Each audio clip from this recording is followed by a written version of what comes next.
Well, welcome to the Okanogan Forest channel. I'm in the Okanogan Highlands today at my cabin. And sometimes when you come up in the winter, um, weather doesn't cooperate.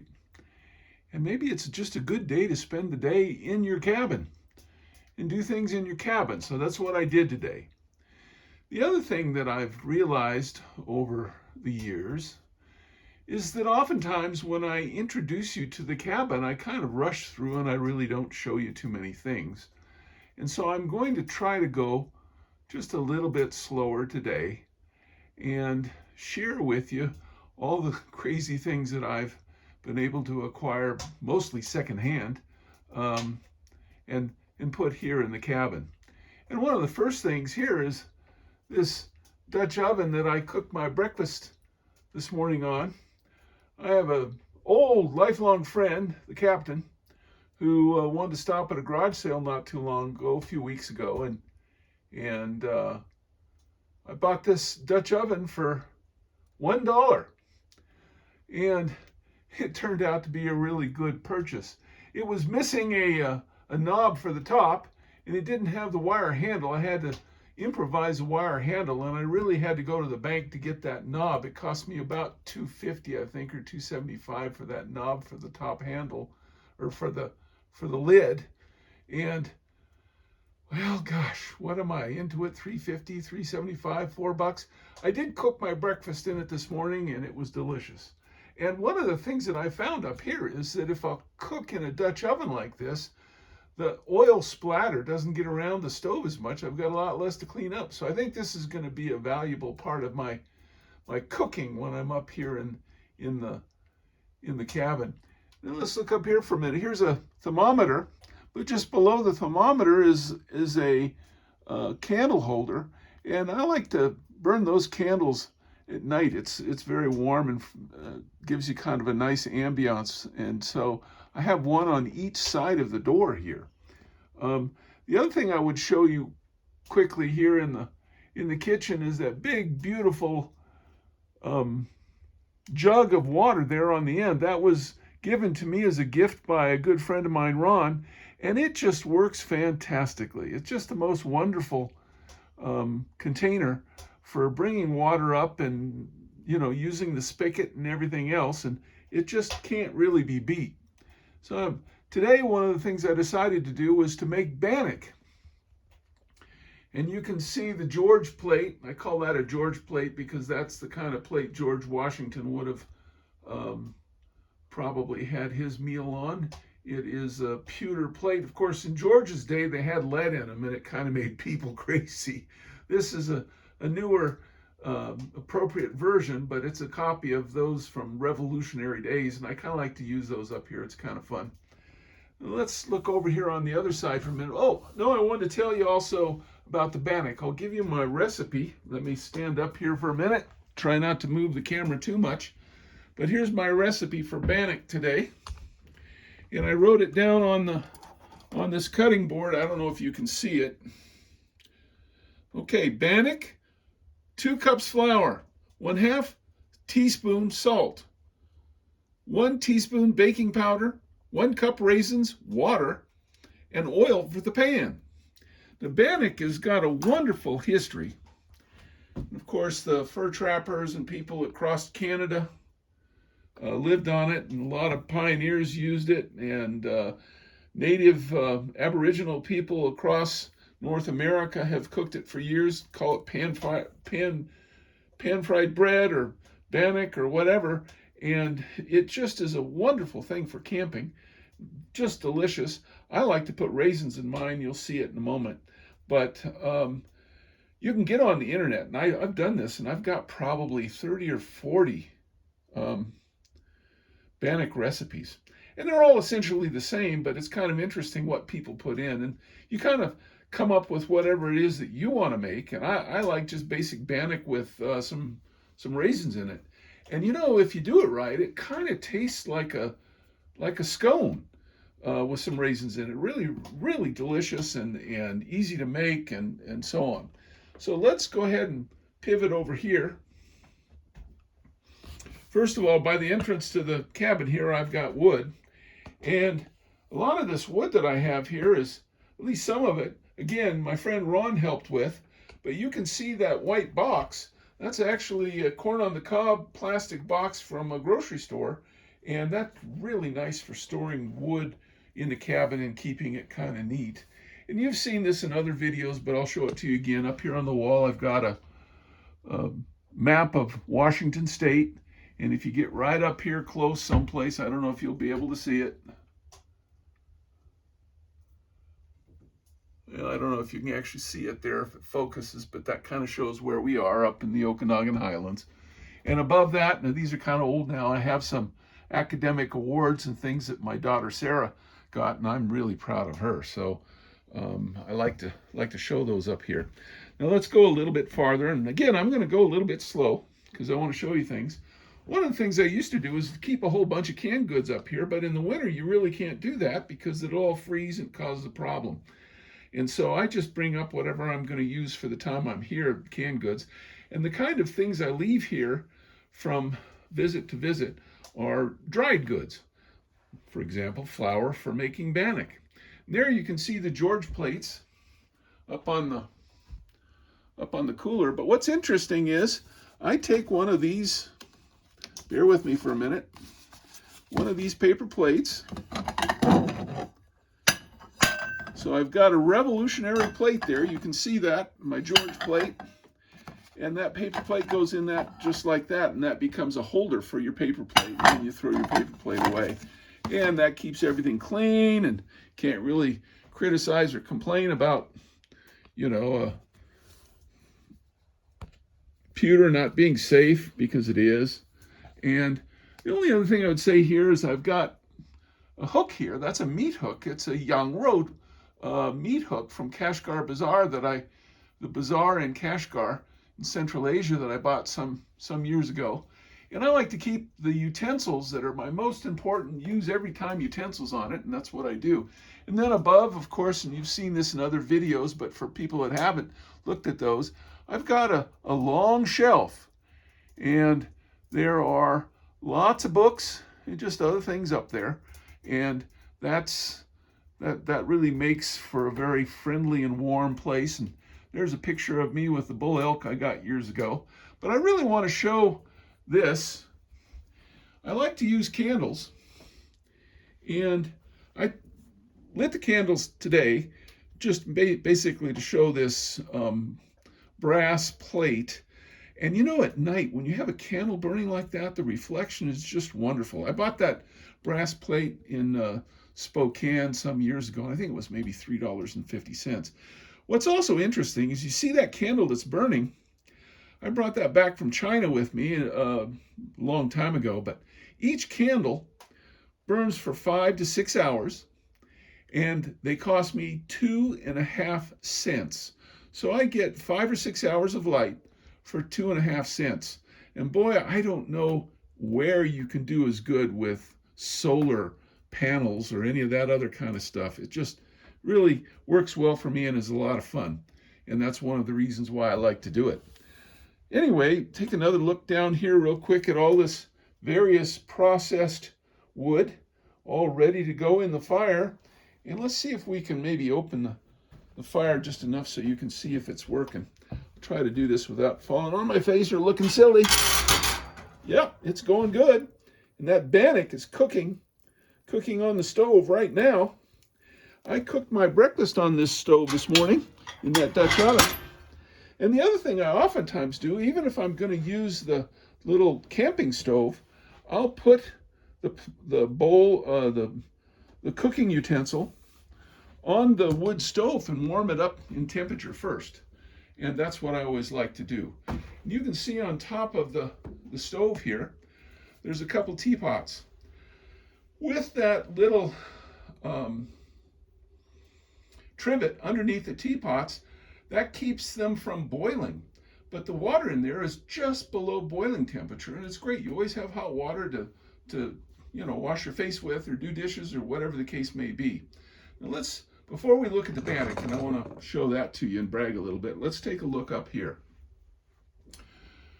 These are my utensils that I use in the cabin, but the ones I really want to show off are these 3 cast iron cooking utensils that are right there hanging down. Those are all antiques.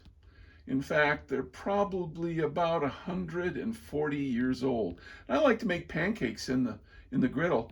It's a lot of fun, and when I have visitors up, I'll use that and make pancakes for them, and I tell them these are 1880s pancakes. What's for me is so amazing is just think of all of the wonderful days people had having had a breakfast cooked on probably a wood stove, because those have wood stove rings on them, and spend their day. And the other thing that's just fascinating to me is that Chief Joseph was a young man when that griddle on the right was first being used, and all the stories that pan could tell, just really interesting. And the last thing I'll say about it is these were secondhand store purchases. I paid next to nothing for them, but they really are kind of special to me because of the historical significance. So let's now take a look, if we can, at the bannock that's cooking here on the stove that I made today. I'm going to take the lid off. Let me get the recording going so it's right. Let's take that lid off. Here we go. And there you go. That's bannock, and I don't know if you can get a good eye at that, but that really does look just about perfect. And it's delicious and a lot of fun. But I also want to tell you about this pan. This is a special pan. It's glass, and it's about as far away from those cast iron 140-year-old skillets that you would want to have. It's Visionware, made in France. Again, I bought it at a secondhand store for next to nothing. Although I have to tell you that I did see on eBay that they were selling one little stewing pot in the UK for about $100 US. I don't know that they make this anymore, but this glass is basically the same glass that was used for the windows in the space shuttle. So you can cook on it, and you can get it hot like this and put water on it, and it won't break, and it'll do all kinds of things. But what I like it for is for cooking bannock.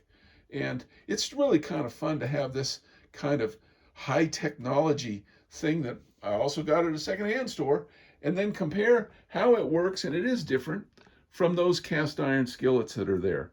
So I'm going to go ahead, if I can, let me get something to pick up the handle with, because it might be kind of hot.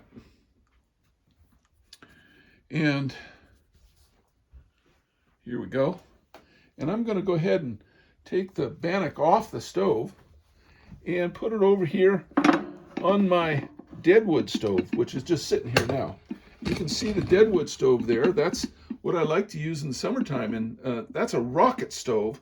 The actual name is deadwood stove, but the manufacturer's name, but it's a rocket stove, and you can cook outside and barbecue and do all kinds of things on it, which is really kind of fun. So I'm going to leave the bannock there, and that'll be part of my lunch, I guess. So let's pivot back around, and you can see that I opened the door, and there's some snow out there. I don't know if you can see it through the door. My good neighbor, Jake, came through and plowed after I got here, and I've got a video that I'll probably put up showing him plow. But it's 32 degrees out there now, and that's too hot. So things are melting. The ambient air temperature is probably a little higher, and things have really melted a lot. But let's take a look here for a minute. I want to show you a couple of other things over here. I don't know if you've ever seen something like this, but you see that tin cup? That's nothing in particular. But in the late 1950s and early 60s, in a lot of restaurants, they had a device that was used to keep the teapot warm at the table. And I was in a secondhand store a while back, and I remembered seeing these from when I was a kid.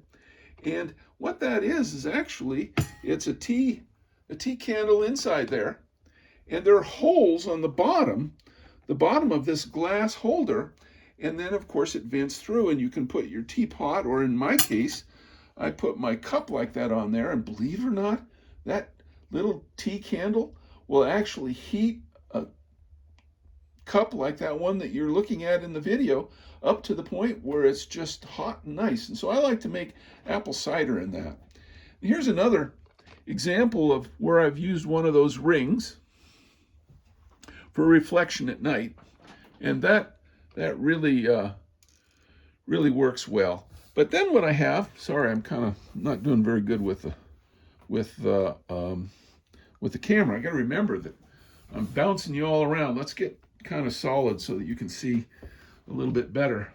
But in the evenings, I like to sit here at this table, and you can see there's a radio.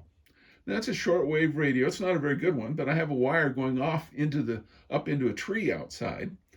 And I have listened to radio programs from China and Japan and Mongolia and Cuba and Europe and all over Canada, of course, and the United States. And it's really kind of a fun thing to do when you come up here, to just listen to shortwave and try to get the news that way. Usually most mornings I can get the main news channel from Vancouver, BC. And it's just, well, what can I say? It's fun. It really is. So let's turn around here again. You can get another look at the stove. There's that BANNOCK sitting down there waiting for me to test it to see if it's any good. I'm sure it's going to be good.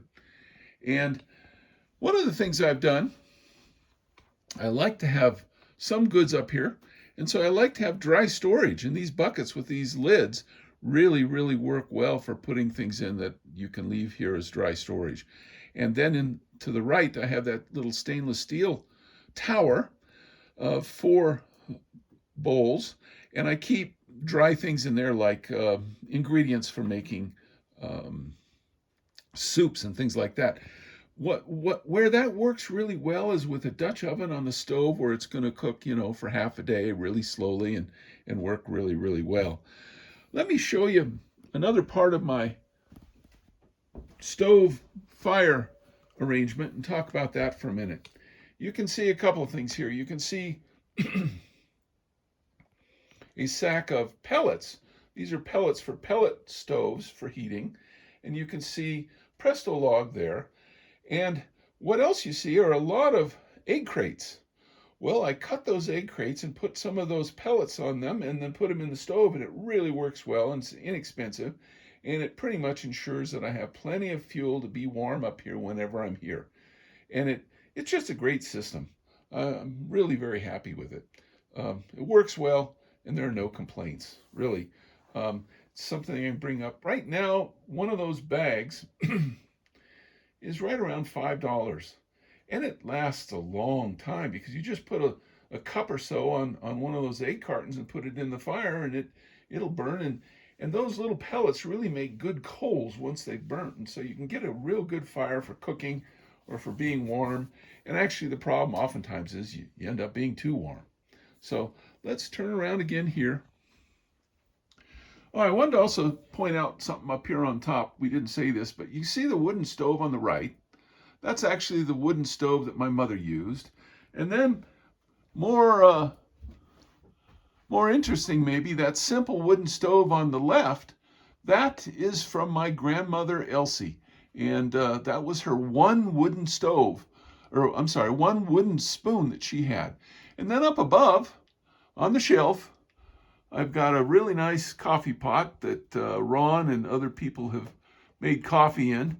And then I've got a collection of mugs that I've found in secondhand stores with bears on them. I thought that'd be kind of fun.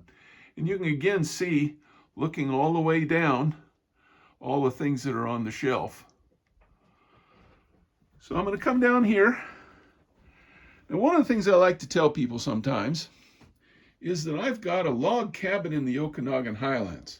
Handmade log cabin in the Okanogan Highlands. And well, I'm not really telling a fib, because that's my log cabin right there. And those 2 dolls are 2 Raggedy Ann dolls that belong to my daughter that she wanted to leave up here. I brought them up and she was happy to have them here. And they're here, and they keep watch over the cabin when I'm not around. And I can tell anybody, it's kind of cool to have a log cabin if you're going to have a cabin.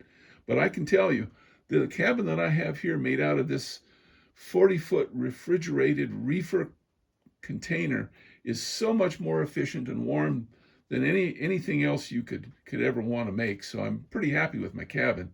But I do like to brag a little bit about my log cabin that I have, and I wanted to share that with you. Okay, let's come over here. This is my desk. I've got a bunch of things on the desk, more books and things like that. But the one thing that I really want to show you, well, we can maybe go from the top down. There are more books up above, and there are some interesting things on the top shelf. Some plates and revolutionary stuff, Lewis and Clark, and that plate on the left is Okanogan County, and those are old. Again, secondhand purchases and kind of fun. And there's the time of day, that's real time. But what I want to show you here, and this is with one of my friends in the valley here, Ray helped me do this. This box right here is a battery box that he built for me. And it powers my ham radio, which is that little dinky radio down there in the box. And I can communicate. This is completely off the grid here. We don't have telephone. There's no electricity. But I can communicate with that ham radio to any number of places. And I have talked to people in Canada on it. In fact, about the farthest is East Wenatchee. And if you know where East Wenatchee is, it's, well, anyway, as the crow flies, probably, I don't know, 175 or 80 miles away. So it's kind of nice to have that radio so that if you had to, in the event of an emergency, or if you just enjoyed, talking to somebody sometime, you could do that. Let's see if we can maybe get something on it so that you can hear how it works. I think we can maybe get the weather report for today. Let's see. Miles an hour. Chance of precipitation 50%. Martin Luther King Jr. Day, mostly cloudy. Patchy dense fog. Highs in the upper 30s to mid 40s. South wind 5 to 10 miles an hour. Monday night, mostly cloudy. Patchy fog. Lows in the upper 20s. Southwest wind 5 to 10 miles an hour. Tuesday, partly sunny. Highs in the upper 30s to lower 40s. Light wind. So it's kind of nice to actually have the weather when you're up here and get the weather so that you can enjoy knowing kind of what's coming. Now we can look back down through the cabin and you can see the stove and my table and the kitchen area, wood, and kind of looking outside the window. The last area that we probably should take a look at is the bedroom. And I'm kind of turning around, and as we move to the bedroom, I also want to talk a little bit about my candles. I did tell you that I like to use these candles from China that I brought back from China. And again, that cost me 2.5 cents. And one candle gives me 5 to 6 hours of light. And it's really kind of fun. But this is my candle area. And so that's where I set up the candle holders. And, when an old candle is used up, I'll take it out and put a new one in. And one of the funny things is, this is a pewter candle. It's like a pencil sharpener. Let me see if I can hold it so you can see it. It's like a pencil sharpener. You put the candle in there and that makes the bottom so it can go in. That's one of the most expensive things I probably have in the cabin. I got that off of eBay and I think it cost me $15. But I thought about getting one for a while and I didn't. And I said, well, let's see if it actually is as good as I think it might be. And sure enough, it's basically just like a pencil sharpener, but you can quickly size a candle so that it'll go in the candle holder. So it really gets used a lot. And then down below, again, we have storage, candles and nails and other kinds of things like that would be used in a outdoor situation. And then finally we come over here and it's kind of hiding under my coat. Right here, in fact, I got some clothes and stuff on a shovel handle. But this is the tool room, if you will, that blue bucket or that blue barrel. And that's where we keep all the tools for being up here at the cabin. And it's really kind of a fun place to have things, and you can go out and do things and so on and so forth. And if we go back up here on the shelf, you can see that I've got more of that visionware that I got at secondhand stores, which is really kind of, and I don't use it a lot, but it was fun to get and very inexpensive and so on and so forth. And I just have different things all the way going down to the end of the shelf. And then at the end, now you can see the bedroom area. I have a new blanket, at least new to me.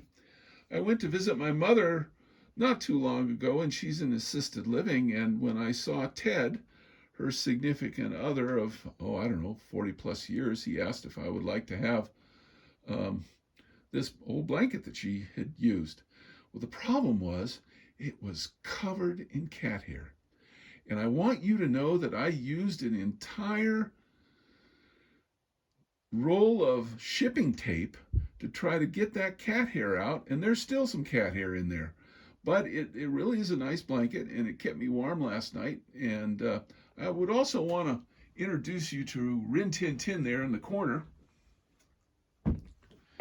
Rin Tin Tin has been guarding my bed, for over 66 years. And he's very successfully made sure that there weren't any monsters under my bed or any other kind of problem. And he's getting kind of dog-eared for lack of a better term, but he's still here and he's still guarding my bed, and that's how things work. Good old Rin Tin Tin. He's been around for a long time. And you can see here I keep hanging up. I've got clothing, and I've got some clothing over there in the corner, my fur hat that when it's really cold, that's the hat to wear. But above it, I have Chinese checkers board, which I got not too long ago, which is from the 1930s. And it's just like the one I used to play Chinese checkers with Elsie Gustafson, my grandmother, years and years ago. And then there's a there's a picture of my father with his mule.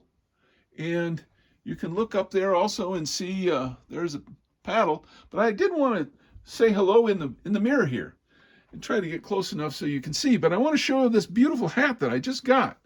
It really is a nice hat, and I got this for the holidays and birthday and all that such from my daughter. And you know, the nicest thing about it is that she was very thoughtful.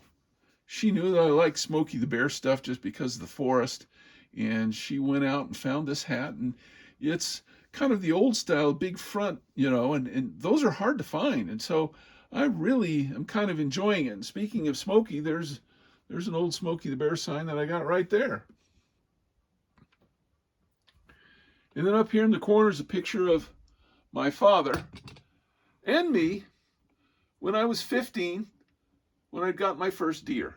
And since I like to teach hunter education, I like to at least have a couple pictures of when I used to do hunting. I don't do much of it now because it's, well, frankly, don't tell anybody, but it's a lot of work. So let's turn around now, come all the way to the very back of the container if I can. And let you look out. You can see the Jeep out there. You can see some snow and where Jake cleared it off so that I could drive in. And that's the cabin. And I'm getting kind of hungry, so I think it's maybe a good time to go and have some bannock. But I think before we do that, we'll slowly walk outside for just a moment and have a look around so that it's also on the video. So just again, be patient with me. I'm not a film editor. I just shoot some video and put it up the way it is. And that's probably not, I'm really impressed with some of the really sophisticated videos that people put up on outdoor activities now. It's a lot of fun to look at them when you're stuck in the city and can't come up to the mountains. Well, here we are outside now. And to look around a little bit, first of all, there's the outhouse. It's a really nice outhouse. A friend of mine, Bob, made that for me years ago, and it just has really held up well, and it's just absolutely wonderful. Now, I don't know if you can hear it, but I hear the wind in the trees. My goodness, I don't know if it's on, you can see it on the camera, but right up there is a little bit of blue sky. Hard to believe. Let's go check and see what the temperature actually is outside right now before I say goodbye to you. And if you're still watching, my goodness, you are a patient person listening to all my yarns of this and that and the other thing. Let's see if we can get this to turn around so we can get a look at the temperature. It's really too hot today. There you go. That's the temperature outside. And I don't know if you can see it, but right down there through the trees, way in the center, right in the center of the picture, is where my chapel is. There's just one chair sitting in the forest. And if you want to think about things, that's a good place to go and think about things. Right there in the limb of that tree, you can hear the wind chime. You hear it? When you're in the cabin at night and you hear that going, it makes you really happy that you're in a warm cabin. Now, I was slipping and sliding all over the place, and so one of the things I did when I came back from my trip to Spokane this time was to chain up. Now, it doesn't look like it's needed here, but I got to go down a steep hill and there's a lot of ice. So I put chains on the Jeep, and that'll help me leave when I need to leave. And then you can look up and there's a little blue sky up there too, and just above the Jeep on the back of the cabin, you can also see the ham radio antenna, and that's how we got the weather report a little while ago. So I think we're just about to the end. In the summertime, this is where we do barbecues, but it's not something that you do at this time of year. We'll walk over here for just a second, take a look up at the mountains if we can, and you can see some haze in the valley, and just across to the saddle over there. And when I came up a couple days ago, of course, all the trees had snow on them. They're all covered with snow, but it's rained and that snow is gone now. So you can still see snow on the ground and on the mountain over there, but it's not so much in the trees thanks to the wind and the warm temperature. Now let's turn around here and you can get another look at the cabin. I'll tell you, I sure am happy with those windows that Montana put in. You can go look at a video there and see him putting those windows in. It sure made a big difference. And you know, I've got another video also on BANNOck that you might want to look at from quite a long time ago, and that's a good one. And there's lots of stuff across the channel that you might want to look at, but none of it very well produced, so you have to be patient. The one thing I would say in closing is, I've never monetized this channel. Not interested in making money on people. Unfortunately, it seems like that's the craze. Everybody wants to, you know, force you to look at commercials and things like that. When I first started this channel, there were no commercials, and then YouTube imposed them on us. So if you see a commercial, I'm not benefiting from it, and it's just the price you pay to be able to put the video up on YouTube. So no interest in making money off this site. And if there's some things you've learned or something that'll help you with your project, all the better. That's the real purpose, kind of just open and free conversation and good education. Anyway, thanks so much for stopping by and having a look today. And I hope this has been interesting to you. You can go back and see this camp in August when it's hot. You can see it at other times of the year, and it's really wonderful to be in the forest and quiet and peaceful. So anyway, so long. Thanks for watching. This is the Okanogan Forest Channel.